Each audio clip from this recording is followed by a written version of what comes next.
อยได้ทุนข้าพเจ้าภคินดาคันธวิไลข้าพเจ้าส่งเสริมเรื่องการศึกษาและอยากมาให้พวกเฮาเนาะสามารถเสี่ยงเอาทุนไปเรียนต่อต่างประเทศได้เฮาเบิ่งนำกันว่า5ฮู้นี่มีหยังแหน่1ฮู้เงื่อนไขและนโยบายของทุนตัวนี้จำเป็นสำหรับผู้ที่ว่าจะไปสมัครทุนเนาะเพราะว่าเงื่อนไขของแต่ละทุนมันบ่คือกันยกตัวอย่างบางทุนเพิ่นจะระบุว่าต้องมีประสบการณ์เฮ็ดเวียกอย่างน้อย2ปีและประสบการณ์ต้องเกี่ยวข้องกับสายที่เฮาเรียนมาและบางทุนเพิ่นก็จะระบุเลยว่าเพิ่นจะมีบุริมสิทธิ์ที่ว่าจะให้หรือว่าส่งเสริมทุนด้านใดแน่ยกตัวอย่างของออสเตรเลียเนาะเพิ่นก็จะแม่นส่งเสริมเรื่องการศึกษาการพัฒนาเรื่องเศรษฐกิจเนาะเรื่องการเกษตรกรรมอีหยังแบบนี้ฉะนั้นแม่นก่อนที่เฮาจะไปสมัครทุนเฮาต้องได้ไปซอกเบิ่งก่อนว่าทุนที่ว่าจะให้เฮาเนาะเพิ่นสามารถตอบสนองกับสิ่งหรือว่าสายที่เฮาจะไปเรียนได้บ่ตัวนี้จำเป็นสำหรับเฮาเนาะ2รู้และมั่นใจว่าตัวเองมีศักยภาพเพียงพอและเหมาะสำหรับทุนนั้นแม่นี่หมายถึงภาษาอังกฤษและสายที่เฮาเลือกไปเรียนเพราะบางครั้งเวลาที่ว่าเฮาจบออกมาแล้วเนาะเฮาเรียนจบและสายที่ว่าเฮาไปเฮ็ดเวียกบ่ตรงกัน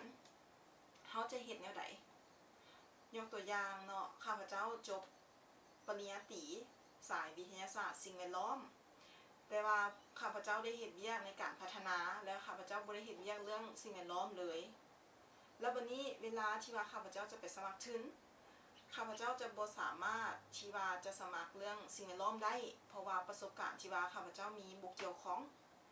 แต่ข้าพเจ้าสามารถเอาสมัครทุนที่ว่าเกี่ยวกับสายพัฒนาชุมชนสายพัฒนาสากลได้เนื่องจากว่ามีประสบการณ์ที่ว่าเกี่ยวข้องและมันจะเสื่อมเนาะหรือว่าช่วยต่อยอดในการที่ว่าจะไปเรียนต่อได้ซึ่งตัวนี้พวกท่านจำเป็นจะต้องได้เข้าใจว่าสิ่งที่เฮาเรียนมาแล้วสิ่งทำเฮาที่เฮาจะไปเรียนรวมถึงประสบการณ์ที่เฮามีเนาะเฮาจะสามารถเชื่อมโยงตัวนี้ได้แนวใดและศักยภาพที่เฮามีเนาะจะสามารถช่วยเฮาเรียนต่อได้แนวใดแน่3ต้องรู้ว่าตัวเองอยากไปเรียนต่อสายใดและต้องบอกเหตุผลว่าย้อนหยังอันนี้เป็นคำถามยอดฮิตเนาะสำหรับบรรดาทุนต่างๆเพราะว่าเพิ่นอยากรู้ว่าสายที่เฮาจะไปเรียนต่อเนาะแม่นสายใดและเป็นหยังเฮาจึงเลือกสายนั้นเกี่ยวข้องนำเฮาแนวใดโดยเฉพาะบรรดาท่านที่ว่ามีประสบการณ์ในการเฮ็ดเวียกและสายที่เรียนจบมาบ่ตรงกันท่านต้องรู้และมั่นใจแน่นอนว่าท่านอยากไปเรียนสายใดแท้ๆและต้องให้เหตุผลสนับสนุนเนื่องจากว่าตัวนี้เนาะมันต้องมีความหนักแน่นในสิ่งที่ว่าท่านอยากเรียนเนาะท่านต้องรู้ว่าย้อนหยังย้อนว่าท่านมักสิ่งนี้บ่หรือว่าย้อนประสบการณ์ที่ท่านมีเกี่ยวข้องหรือว่าย้อนว่าท่านเห็นว่ามันเป็นประโยชน์ต่อกับประเทศลาวแล้วเฮาอยากเอาบทเรียนที่ว่าเฮาจะเรียนมาได้หรือจะจบมาได้เนาะมานำใช้ในการพัฒนาประเทศลาวตัวนี้จำเป็นเนาะที่เฮาต้องรู้ว่าเหตุผลที่เฮาจะไปเรียนสายนั้นๆนี่เป็นย้อนหยัง4เฮาต้องรู้ว่าเฮาอยากไปเรียนต่ออยู่มหาวิทยาลัยใดและเหตุผลย้อนหยัง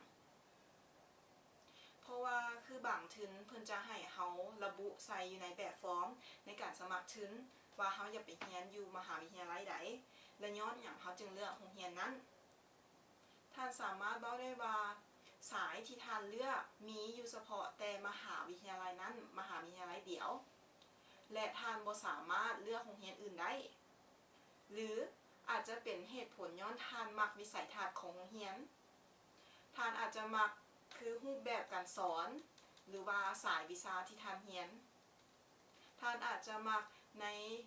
วิชาเนาะบ่แม่นเฉพาะแต่สายแต่ว่าภาครายละเอียดเนาะคืออยู่ในหั่นมีวิชาที่ท่านมักและเหมาะสมกับประสบการณ์ของท่านตัวนี้ท่านต้องรู้อย่างชัดเจนว่ามหาวิทยาลัยใดสามารถตอบสนองความต้องการหรือว่าสายที่ท่านอยากไปเรียนได้5รู้ว่าความรู้ที่ท่านจะได้รับจากการไปเรียนต่างประเทศจะนำมาช่วยพัฒนาประเทศชาติได้แนวใดตัวนี้เป็นอีกคำถามหนึ่งเนาะที่ว่าติดมานำแบบฟอร์มประจำเลยเนาะคือหลายแบบฟอร์มในการสมัครทุนเพิ่นอยากรู้เรื่องนี้เพ ราะว่าเพิ่นได้ลงทุนนำเฮาไปแล้วเนาะในการศึกษาเพิ่นก็อยากรู้ว่าถ้าสมมติเพิ่นช่วยเฮาเนาะเฮานี่มีศักยภาพเนาะแล้วเฮาจะเอาความรู้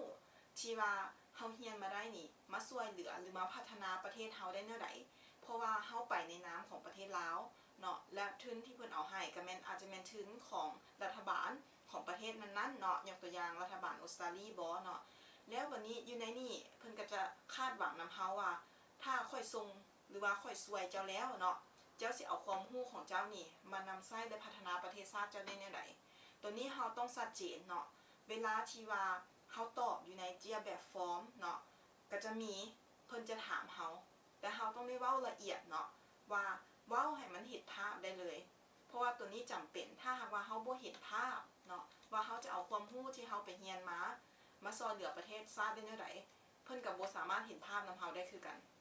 เพราะว่าคำถามนี้เป็นคำถามที่สำคัญที่สุดเวลาที่ว่าเฮาผ่านเข้าไปในรอบสัมภาษณ์จะเป็นอีกคำถามหนึ่งที่เพิ่นจะถามเนาะเพิ่นอยากรู้แท้ๆเพิ่นอยากเห็นว่าลักษณะในการตอบของเฮานี่แม่นเฮามีความตั้งใจแท้ๆบ่และสิ่งที่เฮาเว้านี่แม่นจะเป็นไปได้แท้บ่เนาะข้าพเจ้ามั่นใจว่าถ้าหากท่านใดมีหารู้นี้ไว้แล้วการที่จะยับเข้าหาความฝันหรือว่าการไปเรียนต่อต่างประเทศนี่บ่ไกลเกินเอื้อมเนาะขอให้ท่านจงมีความพยายามและก็จะเป็นกำลังใจให้ท่านเนาะโชคดี